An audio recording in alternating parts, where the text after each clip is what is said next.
नमस्कार, news junction 24 में आप सभी का स्वागत है और मैं हूं आपके साथ प्रियंका। और आज हम आपके लिए एक सेहत से जुड़ी महत्वपूर्ण जानकारी लेकर आए हैं। जी हां, कोरोना वायरस के बाद एक नई बीमारी ने दुनिया में पैर पसार लिए हैं।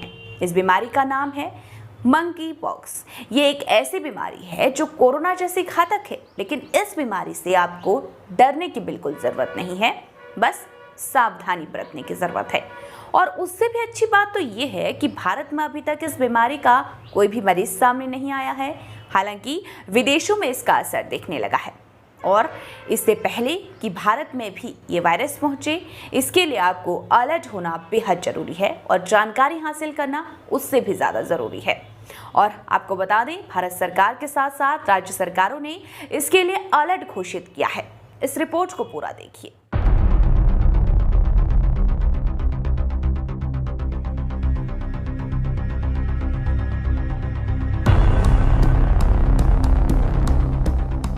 गाइडलाइन के मुताबिक मंकी पॉक्स से संक्रमित व्यक्ति की निगरानी की जाएगी। संक्रमक अवधि के दौरान किसी रोगी या उनकी दूषित सामग्री के साथ अंतिम संपर्क में आने के बाद 21 दिनों तक रोज निगरानी की जानी चाहिए।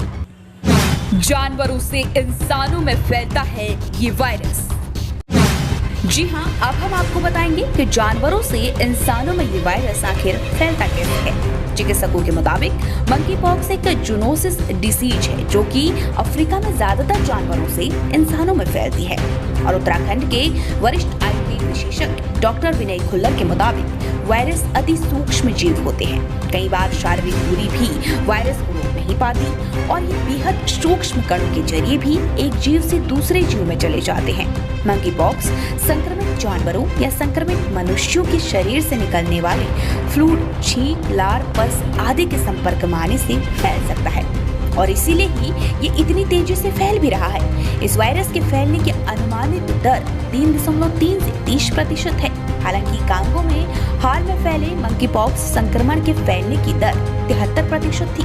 मंकी पॉक्स का वायरस किसी सरफेस विस्तर, कपड़े या सांस के द्वारा अंदर जा सकता है, लेकिन त्वचा से त्वचा के संपर्क में इस वायरस से संक्रमण फैलना और ज्यादा आसान है।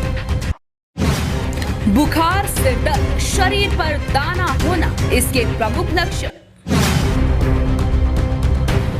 जी हाँ, अब हम आपको ये बताते हैं कि आखिर बुखार, सिर दर्द, शरीर पर दाना होने के कारण इसके और क्या क्या प्रभाव हो सकते हैं। मंकी पॉक्स चेचक की तुलना में हल्का होता है। इसके अलावा लक्षण बुखार, सिर दर्द, शरीर पर दाने और फ्लू जैसे होते हैं। ये लक्षण अपने आप ही 3 हफ्ते के अंदर चले जाते हैं। इसके अलावा मंकी पॉक्स शरीर में लिम्फ नोड्स या ग्रंथियों को बढ़ा देता है। मंकी पॉक्स के संपर्क में आए अधिकतर लोगों को केवल बुखार, शरीर में दर्द, ठंड लगना और थकान का अनुभव होना है। अगर संक्रमण अवधि अधिक गंभीर होती है तो चेहरे और हाथों पर दाने और घाव हो सकते हैं, जो धीरे धीरे शरीर के बाकी हिस्सों में भी फैल सकते हैं। मंकी पॉक्स का क्या है इलाज? मंकी पॉक्स से आप छुटकारा कैसे पा सकते हैं? जी हाँ, वायरस के संपर्क में आने वाले लोगों को अक्सर चेचक टीकों में से कुछ खुराक दी जाती है, क्योंकि अभी यही मंकी पॉक्स के खिलाफ प्रभावी दिख रहा है। इसके अलावा साइंटिस्ट एंटीवायरल दवाइयां बनाने में भी लगे हैं। European centre for disease prevention and control ने भी सभी संदिग्ध मरीजों को अलग रखने और अधिक जोखिम वाले लोगों को चेचक के टीके लगाने की सिफारिश की है। तो अब हम आपको बताते हैं इस बीमारी से बचाव और आयुर्वेद इस बीमारी के बारे में क्या कहता है। समझेंगे हम वरिष्ठ आयुर्वेद विशेषज्ञ डॉक्टर विनय खुल्लर से। मंकी पॉक्स एक वायरल इन्फेक्शन है और अभी अपने देश में तो इसके बहुत ज़्यादा केसेस नहीं आए हैं, ना के बराबर केसेस है, बट साउथ अफ्रीका वगैरह इस तरफ इन कंट्रीज़ में जो है इसके केसेस आ गए हैं। और ये एक्चुअली एक मिलता जुलता जो है स्मॉल पॉक्स हुआ करता था, जो डिजीज़ होती है उसके हिसाब उसी की तरीके का एक वायरस है, बट इसमें थोड़ा सा डिफरेंस है। स्मॉल पॉक्स जो है उसकी जो है सीवियरिटी और उसकी जो है इंक्यूबेशन पीरियड जो है, मतलब उनकी इन्फेक्शन का पीरियड जो है, इसमें थोड़ा सा डिफरेंस है। और इसका जो इंक्यूबेशन पीरियड है वो 7 से लेके 21 दिन तक का है मंकी पॉक्स का। और इसके अगर सिम्टम देखे जाएँ तो इसमें जो है फीवर आता है, फीवर में चिल आता है, मतलब ठंड लग के बुखार आता है, प्लस साथ में जो है बॉडी एक सीवियर बॉडी एक होता है, शरीर में काफ़ी दर्द होता है। और तीसरा जो बैकएक होता है, चौथा जो है मसल्स पेन बहुत ज़्यादा इसमें करते हैं। ये मेन सिम्टम है इसके।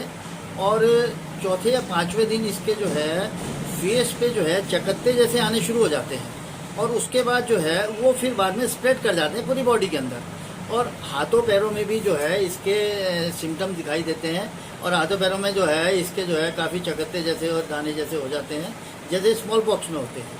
तो और इसमें एक खासियत और है कि इनसे लिम्फेडिनोपैथी कहते हैं, लिम्फ नोड जो होते हैं बॉडी के अंदर उसमें स्वेलिंग हो जाती है और वो पेनफुल कंडीशंस होती हैं। तो इसके ये सिम्टम है। और इसकी स्प्रेडिंग का तरीका जो है, जो फैलता कैसे है ये, तो ये बंदरों से और आपके गिलहरी से और या जो है जानवर से, मतलब जो वाइल्ड जानवर हैं उनके थ्रू जो है ये वायरस फैलता है।